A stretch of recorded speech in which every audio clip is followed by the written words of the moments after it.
একটি গুরুত্বপূর্ণ জিজ্ঞাসা, অমুসলিম হিন্দু মানুষ যদি আমাদের কাছে কুরবানির গোশত চাইতে আসে তাহলে আমরা তা দিতে পারি কিনা। অনেকেরই অন্তরে দ্বিধা হয় যে কুরবানি একটি গুরুত্বপূর্ণ জিনিস, এই গোশত অমুসলিমকে দিই কি করে। সম্মানিত দর্শক মণ্ডলী, অমুসলিম মুসলিম বলে কথা নয়। আল্লাহ তাআলা যেভাবে বলছেন, রাসূল সাল্লাল্লাহু আলাইহি সাল্লাম যেভাবে বলছেন, তাতে যে মানুষই চাইতে আসবে তাকে আপনি কুরবানির গোশত দিবেন। আল্লাহ তাআলা বলেন, ফাকুলু মিনহা ওয়াতিমুল বাইস আল ফকির, তোমরা দুস্থ গরিবকে কুরবানির গোশত প্রদান করো।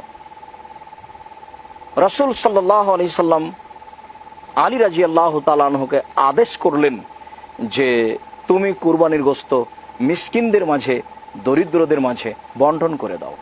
আল্লাহ যেভাবে বললেন, রাসূল সাল্লাল্লাহু আলাইহি সাল্লাম যেভাবে বললেন, তাতে মুসলিম অমুসলিম খাস করা হয়নি। প্রত্যেক যে ব্যক্তি নিঃস্ব, অসহায়, দরিদ্র, ফকির, মিসকিন, তারা যদি আপনার দরবারে আসে চাইতে, তাহলে আপনি তাকে কুরবানির গোশত দিবেন, এ কথাই ঠিক। মর্মে আমরা সকল দিনই ভাই বোন যারা আপনারা কুরবানি করেন তাদেরকে, সমস্ত অসহায় মানুষকে, মুসলিম হোক আর অমুসলিম হোক, তাদেরকে কুরবানির গোশত দেওয়ার জন্য অনুরোধ জানাচ্ছি।